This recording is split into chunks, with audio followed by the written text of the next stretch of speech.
Salut, c'est Olive. Pour cette première vidéo, j'ai décidé de faire un tag, comme ça on pourra mieux se connaître. Voilà, donc j'ai décidé de faire le tag livresque de A à Z, et comme j'ai pas une super mémoire, je vais lire les questions sur mon téléphone. C'est pas pour dire, mais fait chaud. Alors c'est parti. A pour auteur. Auteur dont tu as lu le plus de livres. Donc si on retire les auteurs japonais et donc les mangas, je pense que l'auteur dont j'ai lu le plus de livres, ça doit être Samantha Bai. Parce que j'aime beaucoup ce qu'elle écrit, surtout dans ses histoires contemporaines. Donc Nos âmes rebelles, Les stagiaires, c'est une auteure que je suis beaucoup. Et dès qu'elle sort un nouveau livre, je peux pas m'empêcher de me le procurer assez rapidement. B pour Best, la meilleure suite de série. Donc très récemment, la meilleure suite de série que j'ai lue et qui a été plutôt une bonne surprise, c'est le tome 2, Les Montgomery et les Armstrong, La force d'aimer de Maya Banks. Donc c'est Collection pour elle, édition J'ai lu. Et donc c'est de la romance. Voilà. Et je m'attendais pas du tout à apprécier ce genre de livre parce que j'avais beaucoup d'a priori. Et finalement, j'ai été emportée par le style de Maya Banks et je suis devenue fan, on pourrait dire ça. C'est pour Corrente, lecture en cours. Donc ma lecture en cours, c'est le premier tome de la trilogie Le livre perdu des sortilèges de Deborah Harkness, voilà. Édition Le livre de poche. Donc c'est un livre que j'avais commencé il y a presque plus d'un an. Et je sais pas trop pourquoi, je l'ai posé sur le bord d'un meuble et je l'ai un peu abandonné, le pauvre. Et donc là, pour les vacances, je l'ai repris et finalement, j'aime toujours autant. Voilà. Donc j'ai hâte de découvrir la suite des aventures. Alors, D pour Drink, la boisson qui accompagne tes lectures. Alors pendant mes lectures, je suis pas trop du genre à grignoter ou à boire, même si j'adore le thé, ou le chocolat chaud en hiver, voilà, avec ma petite couverture. Mais bon, là il fait trop chaud et voilà, la meilleure boisson du monde c'est l'eau, je pense. E pour e-book. E-book ou roman papier. Alors, je lis beaucoup de fanfiction sur le net, donc je suis beaucoup sur mon écran comme ça, voilà. Mais à force, ça me donne très mal à la tête et je suis une inconditionnelle du papier. Donc pour moi, un livre, c'est sous format papier et rien d'autre. Voilà. Donc je n'ai absolument aucune haine envers ceux qui lisent par e-book. Je peux tout à fait comprendre, parce que les livres, c'est lourd. Voilà, on n'a pas toujours l'occasion de prendre toute sa bibliothèque dans son sac. Mais moi c'est vrai que je préfère le papier, toucher, sentir, tourner les pages. F pour fictif, un personnage fictif avec lequel tu serais effectivement sorti au lycée. Donc là pour cette question j'ai un peu triché, j'ai pris un manga et... Alors c'est peut-être pas le garçon idéal, mais bon, moi si on m'avait laissé l'occasion, je pense que je serais sortie avec Edouard de la série Fullmetal Alchemist. Voilà, aux éditions Kurokawa, parce que... À l'époque du lycée, je me retrouvais beaucoup dans ce personnage et c'est un personnage qui m'amuse toujours autant, voilà, que je trouve courageux, drôle, téméraire, un peu casse-couille, un peu casse-cou aussi, et donc voilà, Edouard ça a quand même été un gros coup de cœur pendant des années et ça l'est toujours un peu. J'ai pour Glad un roman auquel tu es contente d'avoir donné une chance. Donc pour moi c'est Avant toi de Jojo Moyes. Mais c'est plus qu'un roman en fait, c'est vraiment un genre littéraire que j'ai découvert avec ce livre. C'est vraiment la romance contemporaine. Moi j'avoue que je m'étais arrêtée à l'époque de Cœur Grenadine au début du collège. Et donc bon, j'avais pas mal d'a priori sur ce genre. Pour moi toutes les histoires se ressemblaient, tous les styles se ressemblaient. C'était limite cucul à praline en fait. Et finalement, dans ma classe l'année dernière, il y avait une fille qui défendait bec et ongle la romance, la Beat-Lit, les histoires de vampires, tout ça. Et je me suis dit que si elle était tellement à fond, c'est qu'il devait y avoir une raison.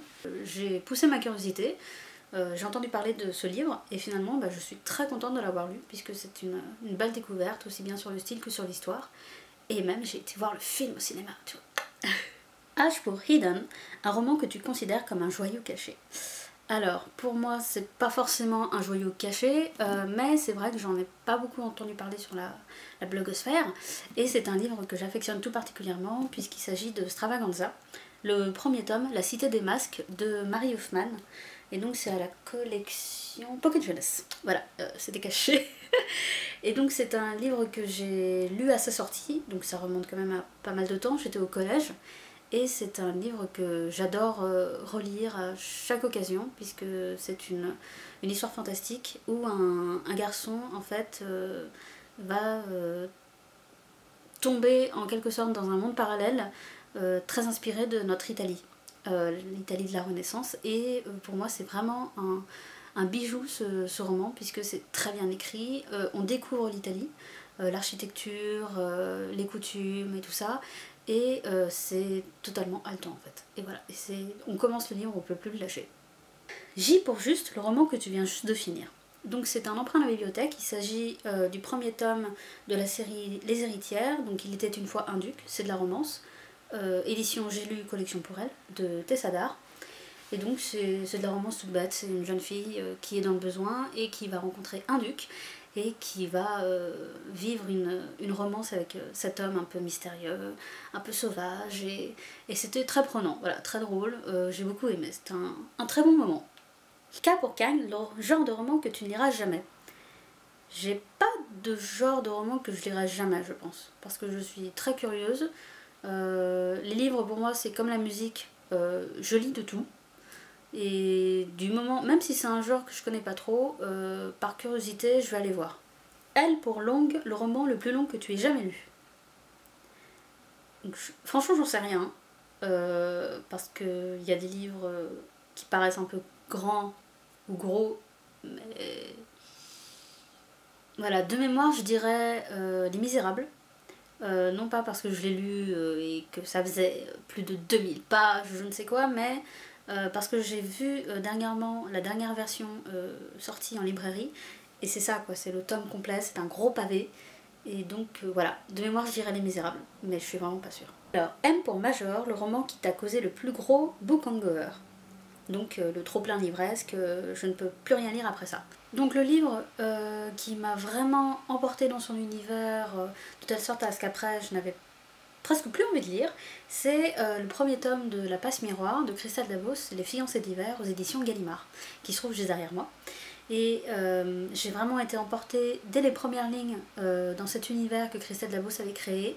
Il y avait tellement de choses à découvrir dans ce premier tome qu'après j'étais bien en fait. J'avais vraiment très envie de découvrir la suite dans le tome 2, mais j'étais vraiment très bien. Mon esprit était libéré, délivré. Et donc pendant quelques jours, j'avais presque plus envie de lire. J'étais trop pleine de cet univers qu'elle avait réussi à créer, et j'étais sur un petit nuage, quoi. N pour nombre, le nombre de bibliothèques meubles que tu possèdes. Donc j'habite dans un petit appartement. Voilà, donc je n'ai que 2 pauvres bibliothèques derrière moi, et ça me brise le cœur parce que chez mes parents, en fait, ma chambre est recouverte de bibliothèques. Voilà, tous les murs sont pris par des livres, et malheureusement quand j'ai déménagé, j'ai pas pu tout emporter parce qu'on avait un peu peur que mon salon finisse dans le salon voisin, en dessous en fait, sous mes pieds.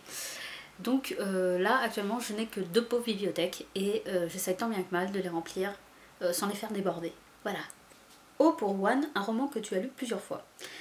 C'est un de mes romans préférés, c'est un livre jeunesse, il s'agit du premier tome Cœur d'encre de la trilogie de Cornelia Funke, ou Funke, je sais pas comment ça se prononce, je sais qu'elle est allemande, donc c'est la première version sortie chez Hachette, et c'est un livre que j'ai surkiffé, comme disait Jeanne, que j'ai beaucoup apprécié. Vraiment ce livre, je l'avais découvert au collège, j'avais eu un gros coup de cœur dessus. Ça m'a percé, ça m'a emporté, ça m'a chamboulé cette lecture, vraiment c'était pile l'imaginaire qu'il me fallait à cette époque, et c'est un imaginaire que j'apprécie toujours autant. Tellement qu'en fait j'ai pas voulu lire la suite de la trilogie, parce que je sais qu'il y a 2 autres tomes, Sang d'encre et Mort d'encre de mémoire, mais je veux pas découvrir en fait. Pour moi ce tome il se suffit à lui-même, et c'est vachement bien. Voilà. P pour préférer, ton endroit préféré pour lire. Je lis partout. Sur le canapé, debout, en marchant, dans mon lit, aux toilettes, dans la cuisine, pendant que mes pâtes cuisent dans la casserole. Mais je pense que, comme beaucoup de monde, je préfère lire dans mon canapé. Voilà. Alors, Q pour quote, une citation d'un livre que tu as lu, qui t'inspire ou qui te fait ressentir plein d'émotions. Plein d'émotions, je ne pense pas, mais en tout cas, c'est une citation qui me fait beaucoup rire. C'est une citation de Goethe, de Faust. Donc là, c'est la version intégrale aux éditions Folio Théâtre. Et donc je vais vous la lire avec ma douce voix. Et donc c'est une citation de Méphistophélès, le démon, qui dit « Votre mari est mort et vous donne le bonjour ». Voilà, donc c'est très court, c'est très con, mais moi ça me fait hurler de rire à chaque fois. R pour regret, un regret de lecteur. Regret de lecteur. Je pense que pour moi, le regret de lecteur ultime, c'est quand tu as commencé un livre et que finalement tu vois qu'il n'est pas fait pour toi. Que, je sais pas, c'est le style qui te plaît pas, c'est l'histoire où tu t'entres pas dedans, c'est le personnage qui te revient pas, mais voilà. Le regret ultime du lecteur, c'est quand le livre dans lequel tu as fondé tellement d'espoir te déçoit en fait. Alors S pour série, une série que tu as commencé mais jamais finie, et dont tous les livres sont sortis. Donc c'est une duologie assez récente puisqu'il s'agit d'Aeternia de Gabriel Katz aux éditions Scrinéo. Alors j'ai dévoré le premier tome, j'étais vraiment à fond dedans, j'étais waouh trop bien, il y a du sang, il y a du meurtre, il y a de l'aventure. J'étais vraiment en surkiffage. Voilà, j'aime bien le mot kiff en ce moment. Et je sais pas pourquoi, le premier tome m'a tellement plu que j'ai un peu peur de commencer le deuxième. Il paraît que c'est tout aussi bien, que Gabriel Katz continue à mener sa barque sans problème, mais je sais pas, moi il me fait un peu peur. Pourtant je l'ai acheté, hein. Dès qu'il est sorti, je me suis jetée dessus. En plus la couverture est juste canon, mais je sais pas. Voilà, donc je pense que je vais me lancer quand même. Mais bon voilà, il attend, il est tout sage. T pour 3 de tes livres préférés de tous les temps. On a Les Nourritures terrestres d'André Gide, collection Folio. On a Herman Hesse avec Le Loup des Steppes, collection Le Livre de Poche. Et on a Bernard Lanteric, La Nuit des Enfants Rois, collection Le Livre de Poche également. Donc voilà, donc c'est 3 genres différents, puisqu'on a de la poésie, un livre très philosophique et un peu un thriller. Mais voilà, c'est des livres que j'aime tout particulièrement, que j'ai découvert à des moments de ma vie, des moments clés, on va dire. Et donc je sais pas, ces livres je peux les relire à l'infini, je m'en lasse jamais. Et voilà, et si la maison devait brûler, je sauverais ces 3 livres. U pour unapologétique. Wow, ça c'est du mot. Quelque chose dont tu n'éprouves absolument aucun remords d'être fangirl. Je suis une fujoshi, j'espère que je le prononce bien. C'est un terme japonais pour parler des filles qui sont fans de yaoi, de boys love en fait, des romances entre 2 hommes. Et donc je n'ai aucune honte de dire que je suis une fan de yaoi. Voilà. Ou yaoi, je sais jamais comment se prononce ce mot. Voilà, mais je suis tombée dedans un peu par hasard et depuis, bah j'en sors pas. Voilà, donc je n'ai aucune honte. Yaoi forever. V pour Very, un roman dont tu attends la sortie avec grande impatience, plus que celle des autres livres. Je dirais que c'est le dernier Harry Potter. Harry Potter et l'enfant maudit, que j'attends avec beaucoup d'impatience, pas à ce point-là, mais que j'ai hâte de découvrir en fait. Donc il y a la version anglaise qui est sortie en librairie courant de l'été, qui me fait très envie, mais je me retiens, voilà, là je me retiens comme ça, et donc je vais attendre patiemment que le livre sorte en français. Voilà, je suis patiente. V pour Worst, ta pire habitude livresque. Je surligne mes livres. Voilà, dès qu'il y a une phrase qui me plaît, je peux pas m'empêcher, je la surligne. Alors au début, je le faisais pas, parce que pour moi, un livre, fallait pas y toucher, fallait pas le corner, fallait pas l'abîmer, fallait pas machin. Et finalement, avec le début des études, voilà, j'ai plus de remords. Je dis, c'est mon livre, j'en fais ce que je veux. Du moment que je peux lire, tout va bien. Donc je prends mes stabilos jaunes, c'est toujours jaune. Voilà, un livre, ça se surligne quand jaune. Et donc voilà, dès qu'il y a une phrase, une citation qui me plaît, hop là, plutôt que de la recopier, voilà. Donc c'est peut-être un horrible péché que je commets, mais voilà, je n'ai aucune honte. Pour X, commence à compter en haut à gauche de ton étagère et prends le 27e livre. Donc là du coup c'est pas un roman, c'est un manga, donc j'ai compté, parce que je sais compter, même si j'ai fait L. Et il s'agit du tome 2 de la série Rainbow Days, voilà, moi parler très bien anglais, de Minami Mizuno aux éditions Kaze. Et donc c'est un petit shoujo, tout ce qu'il y a de plus rafraîchissant on va dire. Voilà, c'est des histoires d'amour vues du côté des garçons. Et c'est une série, le 4e tome est sorti, je l'ai acheté d'ailleurs. Et voilà, c'est une série qui me fait beaucoup rire, que j'aime beaucoup. Y pour Your, ton dernier livre acheté. Donc le dernier livre que j'ai acheté c'était ce matin. Je l'ai acheté parce que j'en ai entendu parler grâce à la bande-annonce du film qui est sorti cette semaine ou qui va sortir la semaine prochaine, je sais plus. Et donc il s'agit d'Addict de Jeanne Ryan dans la collection R. Donc c'est un livre futuriste, en tout cas qui se passe dans un monde futuriste, voilà, qui m'intrigue beaucoup et que j'ai hâte de commencer. Z pour Z, le livre qui t'a volé ton sommeil. Donc le dernier livre qui m'a volé mon sommeil, c'était le tome 2 de Girls Online de Zoé Soug, dans l'édition La Martinière Jeunesse. Donc c'est le tome On Tour. ou En tournée en français.